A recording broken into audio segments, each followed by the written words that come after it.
Drink it in, man. Deep left side carry on. Picks on the block. At the 5, at the 2, at the 1 to the end zone. Touchdown, Detroit Lions.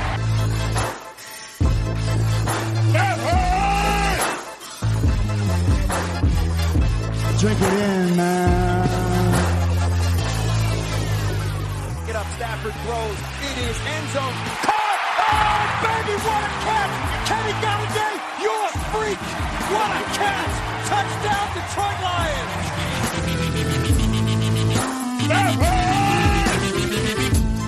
Cornbread! I love the Lions! Say it with me! I love the Lions! Drink it in, man.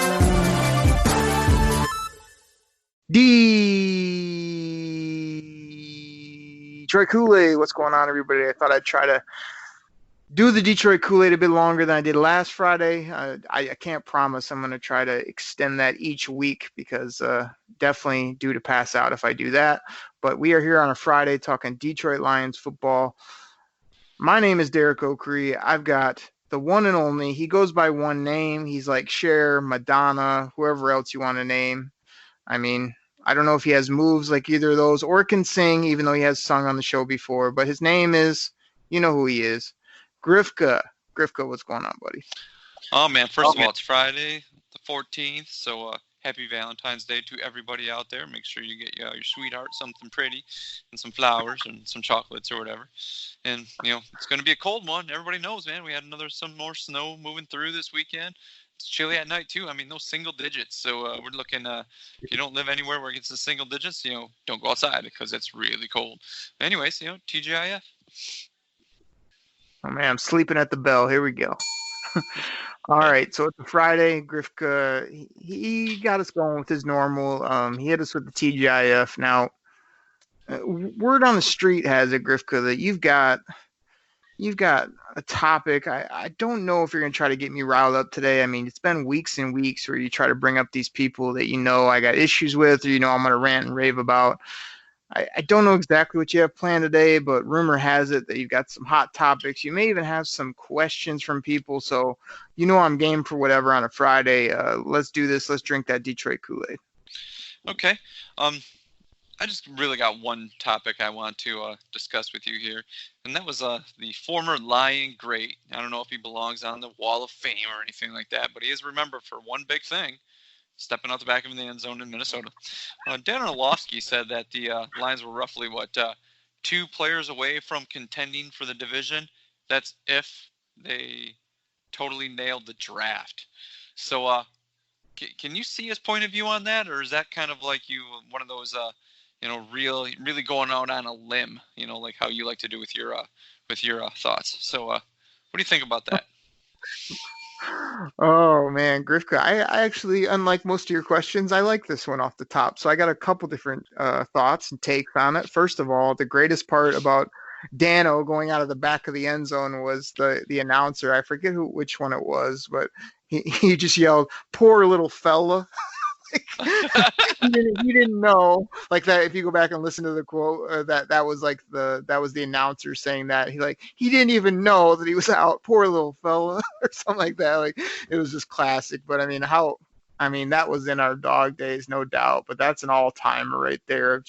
And it wasn't like your toe stepped on it or you got pushed by a big defensive tackle and you ended up getting out of the back of the end zone. Our guy Dano ran that thing like it was like it was his lane for the 100 meters. I mean, he took that thing down for quite a ways before he realized he was in the chalk. So that was classic first and foremost. The other thing that's classic about good old Dano, as you called him, a Detroit Lions great. I mean, you probably would hang a banner for this guy or put his name up on the bricks at Ford Field, wouldn't you, Grifka? Oh yeah, definitely. I would love to see his number retired and like a big banner hanging right next to was like the 1992 wild card banners that used to hang up there, which I still love if the Lions sold those things because I would totally hang one of those in my man cave. Grifka loves the playoff appearance banners, people, but the only thing better than that, I think, is the unabashed like love fest between Dan Orlovsky and Matt Stafford, or even Dan Orlovsky and the Detroit Lions. It's like, hey man, we're glad you put in some years here. I remember my buddy Big Hughes, who we bring up on the show. I remember sitting in. He was over watching a game, and we were having the discussion of like where we go at the quarterback position. And Hughes's take was like he was set with Dan Orlovsky. He felt good about him after he had like one game where all he did was chuck it up to that receiver that we used to have that we shall not speak of. But gosh, man, he just always supports the Lions. I mean, we get it. You're on the payroll. You know, Matt Stafford's your best buddy. I think Dan Orlovsky does a good job, like when he's on, you know, TV or when he's breaking down plays, and some of his opinions and stuff are definitely, you know, good quality, you know, from that perspective. I think when he's on like First Take with Stephen A. and Max Kellerman, he definitely really gets himself going and gets all fired up. But I mean, when you talk about his opinion in regards to, you know, hey, he's saying they're a couple players away or they need to nail the draft. I mean, there's been plenty of quotes coming from Mr. Orlovsky. I think I saw one saying like, you know, there's no way you even consider to, you know, I hope the Lions win big with number 9, you know, stuff like that, which doesn't surprise anybody. So I think he's you know, he's paid, you know, by the team in some capacity, or at least has those allegiances. I'm sure his allegiances are to be a coach or to be in the league, you know, be an offensive coordinator at some point. I think there were some tweets out saying that he's been contacted by people to be a coordinator. Instead, he'd rather be on random, you know, talk shows, I guess, at this point. But I like that he drinks the Detroit Kool-Aid. I mean, first and foremost. Drink it in, man. I think the love fest with Matt Stafford goes a little far. I mean, maybe he's eating too much of this. Cornbread! But, I mean, of course I can see where he's coming from, because I'm on that side of the fence where everybody thinks, oh, man, this team's atrocious. Oh, they can't do anything. They can't stop it. They got no talent. And, of course, I'm on the side where, I mean, you know, if you don't see the talent from guys like, you know, Hawk, Carry On, Flowers, T-Walk, you know, Slay over there at corner, Matt Stafford, you know, our wide receivers, Kenny Golladay, Marvin Jones, you know, and some of the other pieces we have, then I think you're just missing it. So I'm still trying to gauge, you know, if this team is a couple players away, if they really need to hit home runs across the board. But the fact that Dano is saying we're only a couple away, or that he thinks they can jump right up to the top, doesn't surprise me. And I also love it, because that's what I think, and that's what I hope a lot of the Detroit Koolaid drinkers think as well. Yeah, I'm there with you. I can see his point of view. I guess it depends on which two players he's really talking. Hold on. Before you respond, if you're right there with me, what are you? Oh, I agree. Thank you. Yep. So, yeah, it depends on which two players, and because I know with the preface, like, oh, if they nail the draft, what does that mean? So if they do only right in the draft, like the two players that they're away, they're only going to be a little bit better. I guess I'm kind of confused on that, but that's like, yeah, if they nail draft free agency, they'll be right there. Well, couldn't that be every team then? So you're right. I love how he's all, you know, drinking the Kool-Aid and stuff, but you know, I guess, is this like a mix and match? Like if they get these two players in free agency and then fill everything else in with the draft, then we're there. Or if it's just one of those things, well, you know, if we get these guys in the draft and fill like these guys with free agency, then we're there. I guess I'm a little confused by that, because that could be almost any team. But just to kind of go back to the play that we love to talk about, watching that play over and over again, the greatest thing is first Jared Allen like pointing, you know, and like looking at the ref, like thinking, dude, don't you see him run out of bounds? And like, and there's got to be a point where you just kind of got to stop Jared Allen. You know, at one point I really hated the guy because he would just always dog on the lines and just like beat him up and just be like, gosh, you know, can't anybody block this guy? And then I really learned to love his game, and I thought he turned out to be a really great player. You know, he's pointing and laughing at Dan Orlovsky on that play.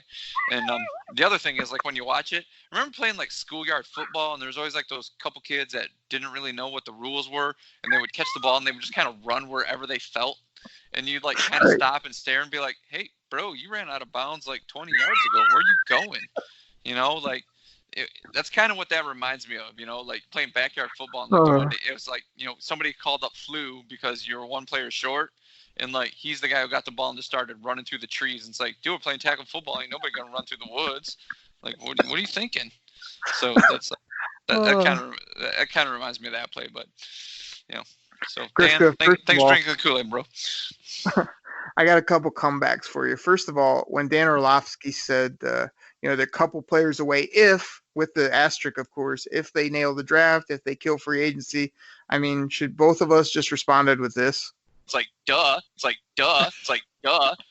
That would have been a proper response. Here's the response from Dano after he ran out on the chalk for about 200 meters. It was a bad decision. Period. Point blank. It was one of the dumbest decisions I ever made. Oh, and your analogy makes me laugh so much because it'd be like the best was either backyard football or me and my family. We loved wiffle ball, so you always make all these crazy markers like, hey, see that tree over there? Yeah, that's out of bounds, and this is the touchdown. And like you'd set those parameters, and like you say, you'd always have the buddy who thought he could just like skirt all those rules. Like, you see that tree line, right? Like you're way outside of it for about 50 yards. Like we're bringing that all the way back, and like, oh no, I was on it. Like, no, you were like another house down. Yeah. Like there's always that guy. That was classic. Well, when I was watching that game, because I do remember that game vividly, you know what I thought to myself or what I screamed at the TV when I saw that happen. You got to find the clip because you know what I said. Come on. Where is Give it? Give him the live version. What the hell are you doing? Oh, man. My guess probably would have been this. That drives me freaking bonkers. It was probably, let me see, maybe I can do this for the people. Hold on. Let me try to see if I can work some magic here. What the hell are you doing? That drives me freaking bonkers. Yeah, Dan, appreciate it, buddy. Keep drinking the Kool-Aid, man. This team can use any support, especially from the 4-letter network, even though if you're the lone wolf over there, do appreciate it. Drink it in, man. Exactly. Hey, Derek, let's do this. Let's take a quick break and for our sponsors, and then we'll come back. I'll let you know what's happening after that. Everybody, please listen to Spotify, Anchor, and then also go on Twitter. Like we haven't been saying this much. Go on Twitter at Derek Oakery. You can reach me or go to at Grifka DKC. Tell us what you like about the show. Give Grifka one of his funny catch lines on Twitter. And then also, like, we just haven't been using it at all. I haven't even checked it. We may have some bunch of calls just lined up, but, we definitely want to keep our eye on it. We'll get back on that Detroit Koolaid Cast Listener Line. So 989. Wait, I should probably let Grifka do this. Grifka, before we go to break, you're the cheap pop promo guy. What's our call-in line again? Once again, that number is 989-272-3484. Once again, 989-272-3484. And everybody, if you call up, leave us a funny message. Make us do this. If you make us laugh like that, or if you drop some funny line like Conrad and Huntsville used to, or what was the one guy, man? We had some incredible callers back in the day. LaFergus Nuggets we had call in. We've had just some classic personalities and people call up and make us laugh and talk Lions. So please do that for us. Like I say, we can't get to all of them as well as we haven't been using as much as we should. But if you call up, we'll definitely try to fit you in on the show. Have a good take, be strong, be funny. And if you're neither of those, we're probably going to make fun of you on the show as well, just a heads up. But like I say, please do that. Please get us on Twitter, and please listen to our sponsors. We'll be right back. We're back here on a Friday talking Detroit Lions, as we always do, drinking that Detroit Kool-Aid. Grifka, we're back from the break. Thank you to our sponsors. What else we got for the day? Like I mentioned on the last show, it's kind of like the dog days of the season before we get like in full mode into the draft and then into the season. So, I know people are still thinking about football, and it's been kind of slow. So what I did is went out to my shop floor, and just plenty of Lions fans out there too. And I want to ask them some questions. Like ask me some questions that about the Lions that you want to answer. And I know a couple of the guys out there on the floor do listen to our podcast, but I tell them, hey man, listen to our podcast, listen, and they're like, no. So I'm like, here man, I'll pump you up. I'll give you. I'll leave your name. They're like, no, I don't want to leave. I go, what if just your first name? Okay, so once again, not everybody knows where I work, so they're not going to hunt them down. So So I got some questions here for you that I'd like you to answer. These are straight from the guys out on the floor. And, of course, naturally, when I ask them for questions, they're like, why do the Lions suck? Okay, I'm not going to ask that. Or, like, when are they going to sell the team? Okay, never. There, I just answered it for you. So I got some legitimate questions from people that I want you to that are good. I mean, I don't think maybe some of them we might have covered here at points, but some I found like really interesting. I'm like, hey, good question. I'm going to answer that one. So I got 8 questions lined up here, and I'm going to ask them to you. Okay. Before we get into the questions, first of all, send all the non-Kool-Aid drinkers my way. Please bring their questions on because I would love to tear them up like I've been known to do to you when you get all down in the dumps about this team, how they'll never win, how you've had to watch losing football for 30 years or whatever it is. Send them my way and I'll get them straight. I'll get them drinking that Detroit Kool-Aid. Second of all, I think we need to take a pause for the cause here on the show and say that, hey, everybody, Grifka putting in some work. He's out there pounding the pavement. I mean, asking the fans what they want to hear about, asking his fellow coworkers. I mean, that's to be commended. I mean, I think it's the first time he did anything other than just show up here and do 2 podcasts a week. I mean, I think it should be commended, don't you? Yeah, I don't want to hurt my arm patting myself on the back there. So we can just get into questions if you want. Yeah, let's do that, man. I'm excited about these, and seriously though, I'm glad we got questions from people. We love the Twitter questions as well. We don't do a very good job getting out there and getting way ahead of the game and putting it out there. But if you see a message from me or Grifka saying send your questions in for the Kool-Aid Cast, we need them right then, because we're probably recording in the next couple hours before then. But please send those in, and hey, Grifka's got some questions straight from the fans, so let's do this. Yep. Once again, if you like some of these questions, hit us up on Twitter or give us a call at 989-272-3484. First question for you. This one comes from Danny, and he's a Lions fan naturally, and he was wondering, would you pay Kenny Golladay like a top 5 wide receiver in the league? Oh, Danny, come on. This is a Grifka question. I mean, is this a real question? Like, I love Kenny Golladay. He's the man. I've touted him for 2+ years now. He's balled out. He almost had 1,200 and 10+ touchdowns.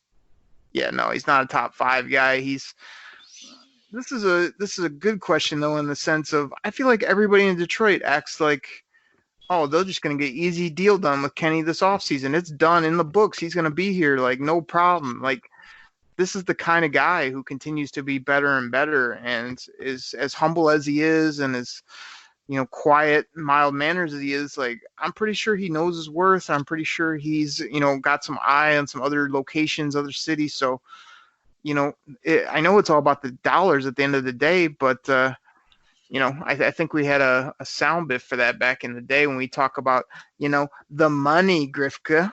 Where's my money? He might be saying that, or he might just be playing this around Allen Park. Here comes the money. Here we go. Money talk. Here comes the money. Money, money, money, money, money, money. Dollar, dollar, dollar.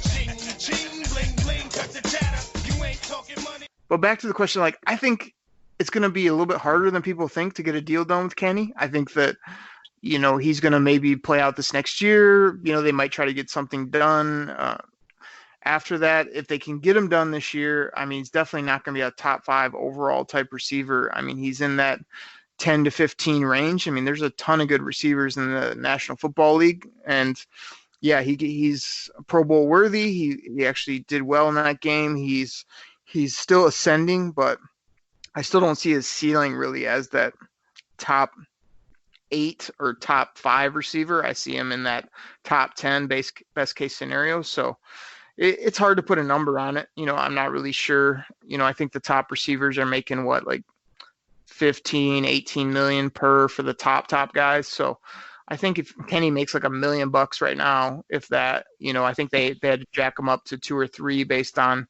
him outperforming where he was drafted there in the middle, late 3rd round. So I think if you took him from 3 to 10, 4 years, 10 plus, that's kind of the deal you might be looking for. Because I just don't know that his ceiling is up there with the Hopkins, the Mike Thomases. When you're talking top 5, like there's probably 10 names I could read off before I get to Kenny. But for the Lions and for our situation, if you can get him at a good deal, he's continuing to play ball and he's no issues off the field, great physical traits. So pay the man, but not top 5. And we'll see if they get it done this season, off season. I think it may linger a little bit more than people think. Okay. I like that take, that you just didn't go all in and say, yes, pay him.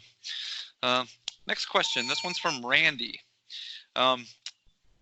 Is there anybody, if the Lions didn't trade out, I'm going to preface that at number 3, is there anybody that if the Lions took somebody that played on the offensive side of the ball, that wouldn't piss you off?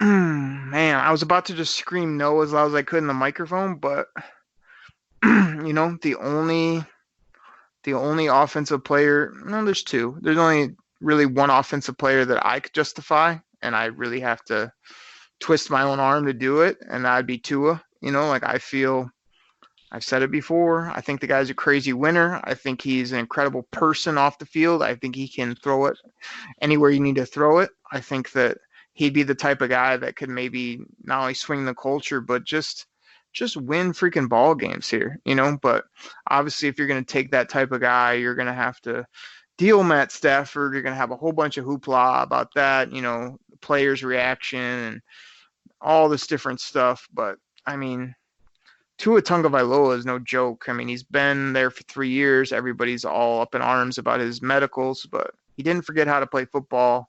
He didn't lose all of his character traits. So that'd really be the only one I would do, and that's if Bob Quinn and Matt Patricia are just pulling the wool over everybody's eyes, and the day before the draft, they make a trade of Stafford, so you don't have to deal with all the flack, and then they come in on draft day, they sit at number 3, and you actually have to duty around the clock so that nobody jumps you. Somebody doesn't jump you at 2. So I would wait on the clock, and if you want to really flip the whole franchise, you could pull something crazy like that at 3, and it would be worth it, and it would be just the ultimate all-in play. But I said on another show, like Judy versus CeeDee Lamb. I mean, I'm more of a CeeDee Lamb guy, but I'm more taking him middle to later of the round. So, I mean, you can maybe take Jerry Jeudy that high if you want and find a way to justify it. Or we're just going to be great on offense, and this guy's an ultimate route runner and a playmaker, but I don't see it. So I'm throwing his name in because I could see fans and people sort of justifying he might come out and play really well, but that's not a guy I would take at number 3 or even try to justify. So Tua is really the only guy I could see that could justify that pick if you want to flip the Detroit Lions upside down. Okay. Good answer. Let's see. Next one. This one comes from Tommy. And he was wondering, is Stafford the type of quarterback at this time, where he's in his career, that he needs playmakers around him, or would he make other players better? Oh man, this is a good one. This is kind of the age-old question, does Matt Stafford have that capability? He's had a bunch of scrub receivers. If you go back into his day, I mean, just guys coming off the street. I mean, what was his boy Chris Durham or whatever that was his roommate? That was just some, they always try to say how athletic he was, but it's like you knew he wasn't making any other roster other than the Lions. But Stafford sort of found a way to get him the football. There's countless examples. So. And then there's the fan base that'll say, like, all they've done is give Matt Stafford weapons. They draft running backs and receivers and tight ends for him, and he still can't, take us to a playoff victory. He still can't have us beat winning teams. He can't be consistent enough to win at the NFL level. So, if I have to pick between the two, I mean, overall, I think Matt Stafford has been more of a guy that can get the best out of what he's given because he's never had a run game. He's always had porous offensive lines, and the guy, pretty much most Sundays when he's healthy and upright, I think he gives us a good chance to win, and probably 75-80% of the time he plays pretty good football. He has the 20% where he clunker, he throws some picks or he costs us ball games with sack fumbles, whatever it may be. But I think he makes players better overall. I just am not sure if he has that next level in him or not, which means, winning the highest prize, getting to the highest pressure situations, and just carrying us to a victory. I haven't seen it in over a decade, so I'm still waiting. But I think he is able to make lower level players sustainable to some degree, just not winning like we want to see. Okay. So, just a quick question, piggyback. This one's for me. So, would if Mike Furry would have stuck around, would he have been an All-Pro Hall of Famer? Mike Furry was Kitna's boy, right? That was the Kitna days, Grifka. Your other glory years there when we were throwing for 4,000 yards before 4,000 yards was cool. But Mike Furry, no. Durham, no. I mean, who else we got? Nate Burleson, sorry, Nate. We could just go down the list of guys that are kind of middle to bottom of the road. There's a lot of people worse than Nate Burleson, but you know what I mean. What'd you say? I said David Kirkus. Gosh, man, there's been some rough ones out there, but even in the last couple of years, he's had 2 or 3 good ones, and he seemed to do well, but was still not amounting to it. So it's always the question: is it the team or is it him? It's still kind of unknown. Okay. Next question. This one's from Phil. This one's kind of right up here. I really like this one. We went this one. So far in his coaching career, what do you find as Matt Patricia's biggest flaw or weakness? Oh man, you mean I can't bloviate on all the great stuff he has that people just don't acknowledge? I got to talk about his thing he doesn't do well. Yes.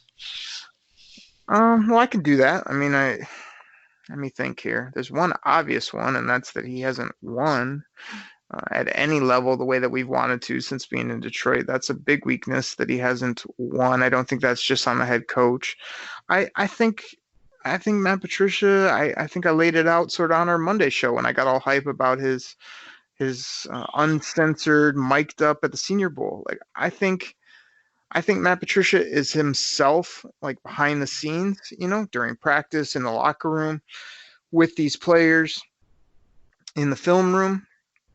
I just think he's not himself during the football season. I think he goes into this odd other character that is FBI Matt Patricia, or like just paranoid Matt Patricia, or this odd guy that, like, the minute the season ends and you catch him at the meetings or you catch him at the combine, he's the most affable guy. He's funny. He's that alpha male. He's intimidating. Like, Matt Patricia, just be that guy all the time. Just win ball games, and also, like, don't be so afraid of giving away some type of information that you think is going to, ruin your whole scheme, or like, oh, if I tell this in the media, it's going to come back to bite me. Like, just be the same guy you are all the time, and we'll live with your screw ups, but we'll love it because you'll be the coach with moxie, the pencil engineer that is smarter than most, and you'll finally have a football team that's built in your image that's good enough to win ball games.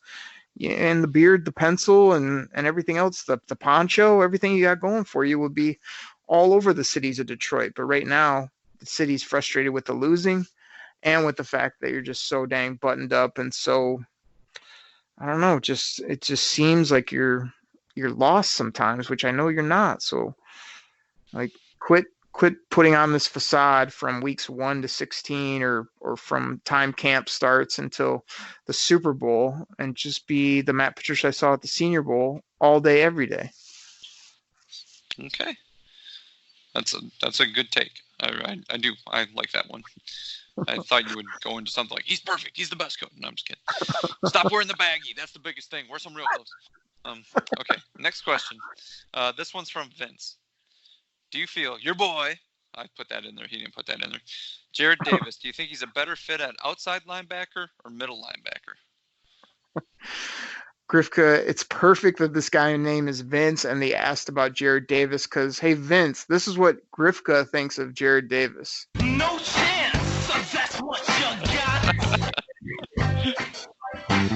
I can see Vince asking his question, walking with his arms flapping right now. It wasn't that Vince. It's actually a guy I work with. I wanted to just tell you.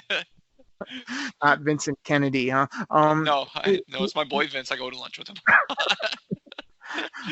Roll the part about Jared Davis. I was too caught by the name. What was the final part so I can respond to good old Vincent here?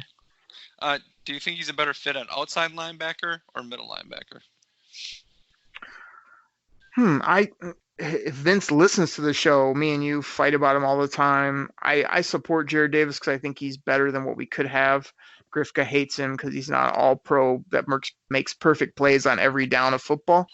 But I've grown, and I even kind of concede the fact that as the Lions team gets better and as the scheme and as we add depth, I mean, there's nothing wrong really with Jared Davis falling into maybe a different role than he was originally drafted. So maybe he's really drafted to be kind of the captain of your defense, the middle linebacker, the sideline to sideline tackler, the guy that you just lean on to, make all the checks, make all the calls, and just be that guy.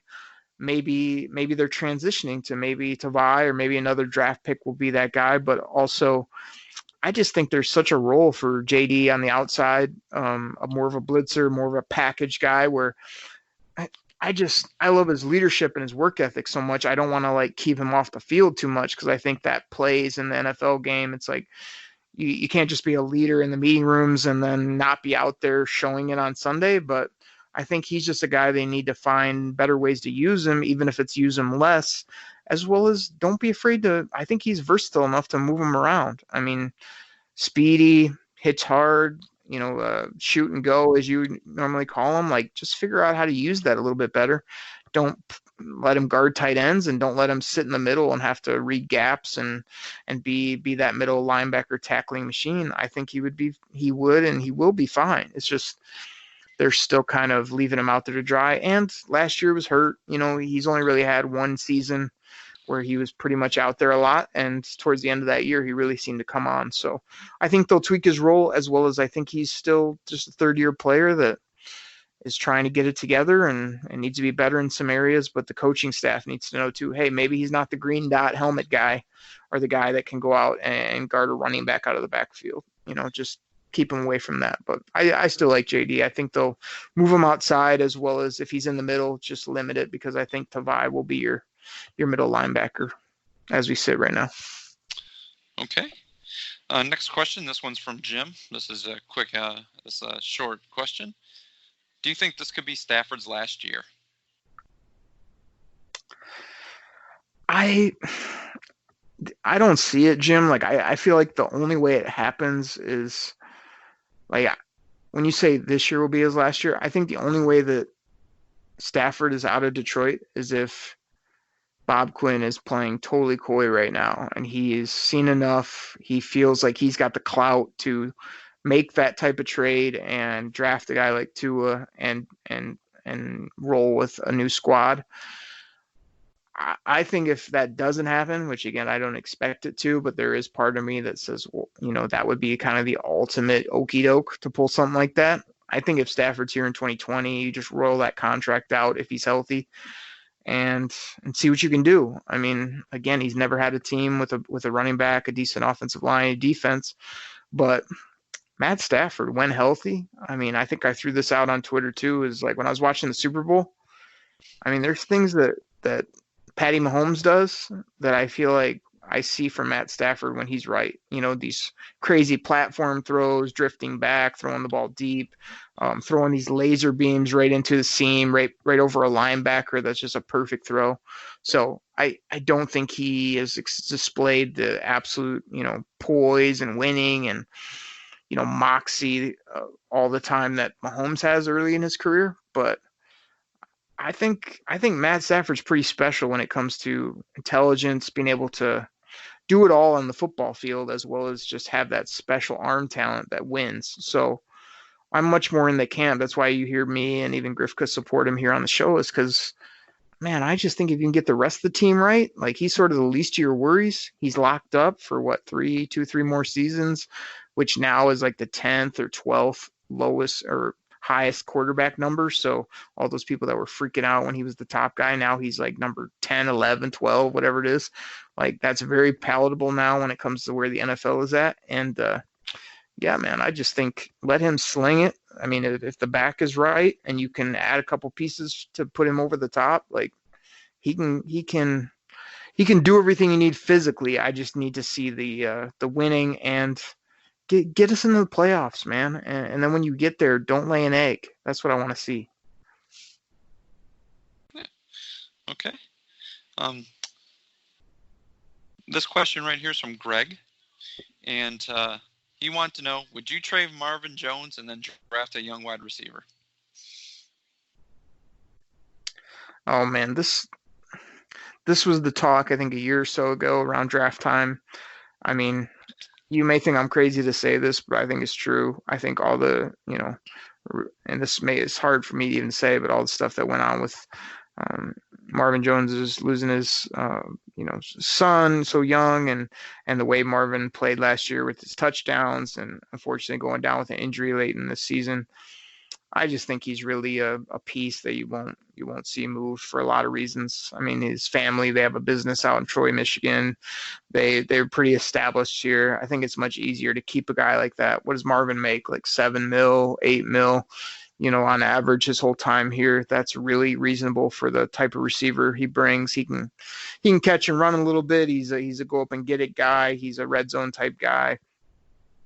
He's even stretched the field since he's been in Detroit, a guy that can go up over the top. So I definitely think he's here to stay. So with that being said, I don't think they will kind of re-ink him, but I think you definitely ride out Marvin, Kenny, either Amendola, or I definitely want to draft a slot speed receiver. That's been my game plan all along. I think you can wait till the 3rd, 4th, even 5th round, find yourself a nice slot receiver with some juice, and roll those guys out, as well as depending on what they want to do with Marvin Hall and stuff. It's pretty much just roll your receivers back out. I mean, they were the least of our worries as well. They held the water. They did what they needed to. So Marvin will be here. I don't think he will be extended, but he'll be here this next year, and a great dude.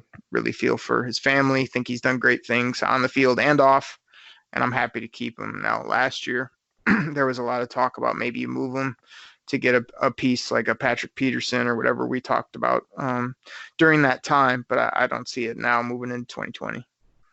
Okay. And last one. And this one's short and sweet. This one's from Aaron.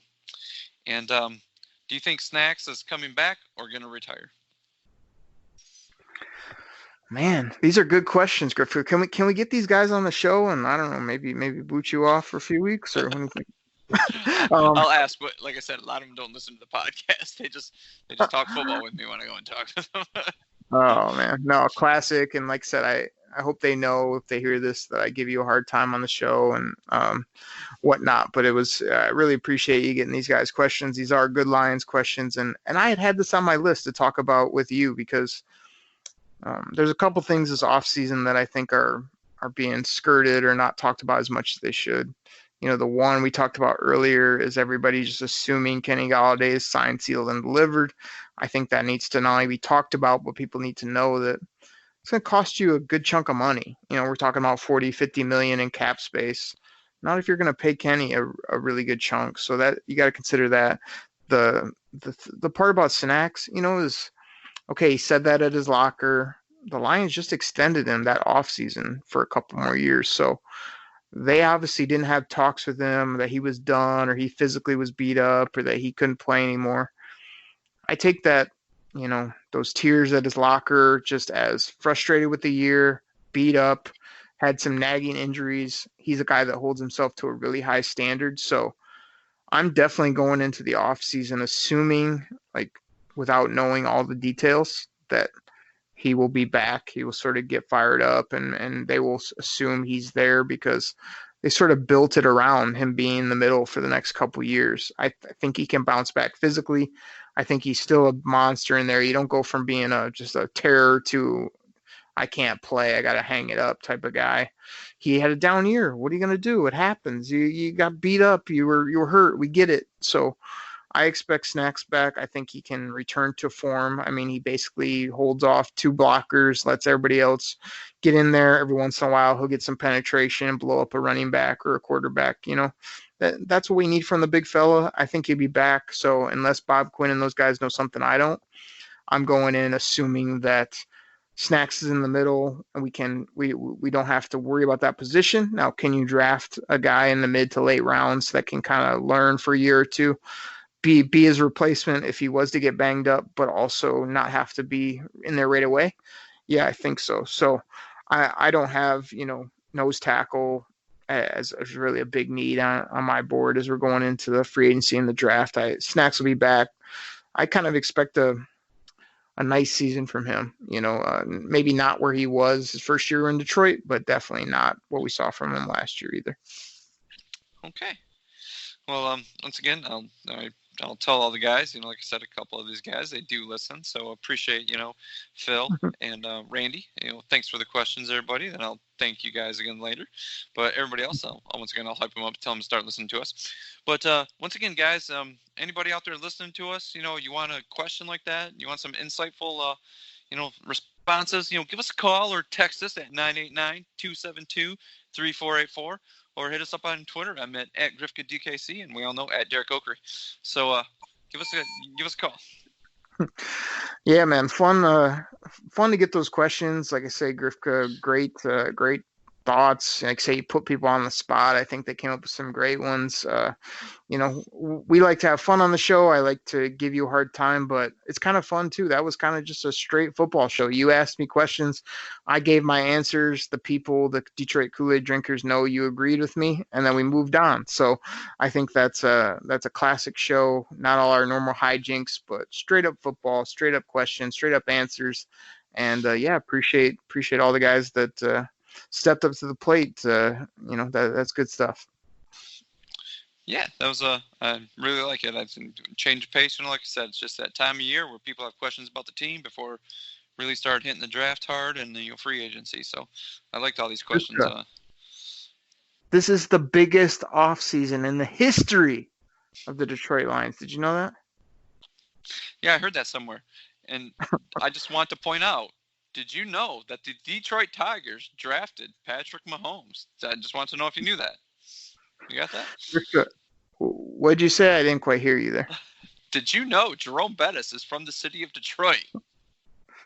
No, go back to your Pat Mahomes gimmick. I got something for you. Oh, do you know that the Detroit Tigers drafted Patrick Mahomes? That's not a good call. No. You don't like that call. I don't like that call. Not a very good call. Grifka, it's like 4 or 5 weeks. You're pushing it by talking about the sport we shall not speak of, the reporter we shall not speak of, or the wide receiver we shall not speak of. Grifka, it only seems fitting. Do you have anything else for the people? Nope. Thank you, sir. Thank you, everybody, for the questions. Grifka is the greatest worker of all time. I mean, he just puts in long hours here on the Detroit Koolaid Cast to make this show great. I don't know what I would do without him. I mean, it's incredible stuff. But thank you, everybody, for doing what we do here on the Detroit Koolaid Cast. Drink it in, man. Cornbread. Everybody, take care. We hope you have a great weekend. Catch us back here Wednesdays and Fridays talking Detroit Lions football, the biggest offseason in the history of the Detroit Lions. You know what it is. Woo! Take care, everybody. We're out. Pack the bag, start the plane. This game is over. It is over. What a comeback by the Lions. Drink it in, man.